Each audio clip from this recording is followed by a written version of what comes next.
G'day everyone and welcome to AFL Access. Thanks for joining us for another installment of our mid-season reviews. My name is Justin, and if you haven't seen already, I believe that Ryan did Hawthorn and Fremantle while Joel took on the Saints and the Power. Today, you're with me and I'll be taking you through Essendon and the Bulldogs. So without further ado, let's get to it.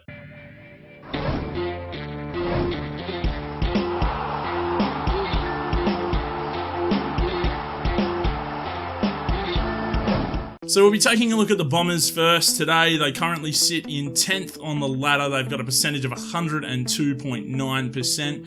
Very up and down season through the first 11 rounds for Essendon. Their wins have come in patches and they have definitely had an up and down season so far. And the next 5 are quite tough. So far sitting with a 5-6 record through the first 11 games. And the next 5, I believe they've got Hawthorn, West Coast, GWS, Sydney and North Melbourne. I'm going to give them one win in that, which would leave them with a 6-10 record after that spell. I've actually gone through to their end of the season and I predict that their record is going to be sitting about 10-12. It's not a dismal record by any means, but I see Essendon falling just short of finals at this time. So we'll start with the good and what Essendon have done right so far this season, which counts as mostly for their midfield. It's been, solid up front and back, not terrible, sort of held by pillars in guys like Stringer up front, who's been productive for them, and Hurley down back. But mainly their midfield has been the barometer for when they've had success. That coming from, the introduction of Dylan Shiel, who I believe has come in to average 27.9 disposals per game, and also somewhat inefficient at times, but that's when they struggle. When he's on, they've been quite good.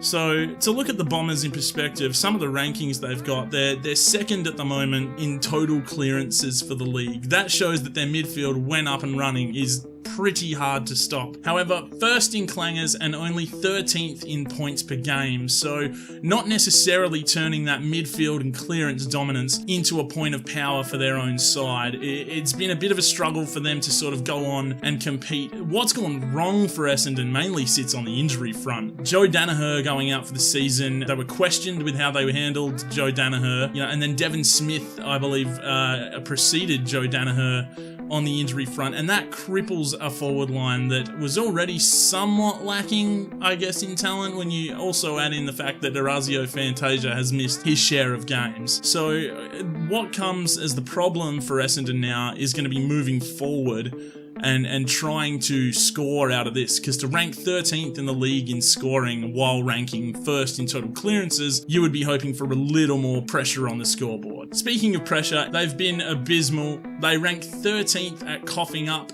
inside 50s. However, thankfully, when they are getting torched, down back, they've got Michael Hurley as a stopper, who has been absolutely dominant for them this season, ranking 3rd in marks per game and 4th in total rebound 50s per game in the AFL. He's put his hand up for another All-Australian selection in defence and has been a pillar in a side that, when they're getting punished, have been punished quite severely. Led by Hurley's defence, the Bombers have coughed up 100 points only twice in the year.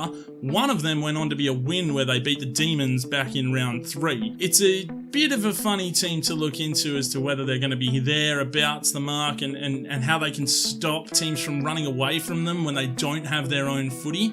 It's something they've struggled with, but with Hooker, Hurley and a few more steady defenders down back, they seem to stem the flow of scoring while not necessarily being able to score their own. Alongside Michael Hurley, the other player I'm going to take a look at in this review is Dylan Shiel. Shiel's averaging about 28 disposals per game. We talked about him before earlier in this video, where he's been ineffective with the ball in hand at times. It's made him unpredictable for other midfielders to guard in a sense, and he's still basically the same player he was at GWS, which is still a very handy player getting 29 disposals per game. Shiel currently ranks 13th in clearances while getting all those disposals, but is 7th in clangers for the total AFL. So he's butchering the ball at times when he's got that. So to sum up, Essendon really, while winning their own footy and being able to, come out of the contest on top, has really struggled to maintain tempo, and it's not converting to enough wins when their form isn't cracking hot from their leaders.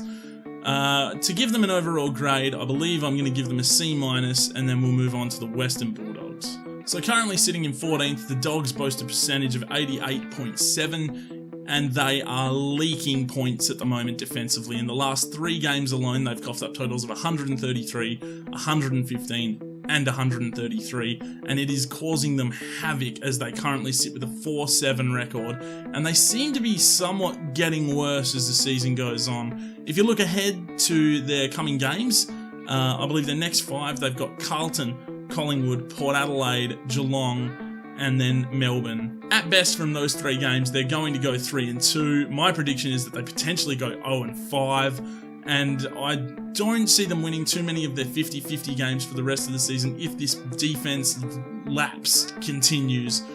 So I've got them finishing with an 8-14 record. That could potentially be 6-16 if they don't seem to show up at all.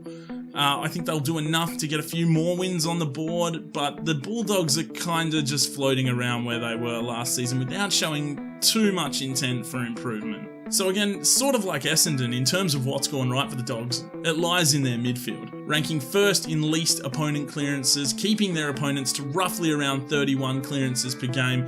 They themselves only rank 13th in winning clearances. It's not a stark discrepancy on whether they win or lose the clearance, but more or less the fact that there are no clearances to win in games of the Dogs because it's much more free-flowing, far less congested, and they sit about 3rd, I believe, in clearance differential. So they're winning battles without many battles actually happening. Unfortunately, if they're not winning them, again, much like Essendon, no pressure at the contest. They rank 16th for tackles at the moment. They're 17th in points against, with over 1,000 points scored against them through 11 rounds. And they just can't seem to stem the flow much at all. And this, for mine, comes from a lack of key position players. Obviously, their midfielders, i.e. Jackson McRae, Marcus Bontempelli, very good midfielders, elite level midfielders. But when they're kicking to Aaron Norton in his 2nd year, and perhaps, I don't even know who else at the moment, to be honest. So it makes it quite difficult for the Bulldogs to actually get a grasp on games and then stem points themselves if it's coming out of their forward line quite easily at the moment. In terms of what's going wrong for them, the defense is the obvious one to point to, but there's also just not enough pressure around the ground, even in their forward line. I wanted to look into a couple of players, Caleb Daniel being the first, who for mine is having quite an impressive season down back in a role that I didn't necessarily think I'd ever find Caleb Daniel in. He's a really good user of the football and currently ranks 6th in effective disposals for the league. So when he's got the footy, he's quite trusty.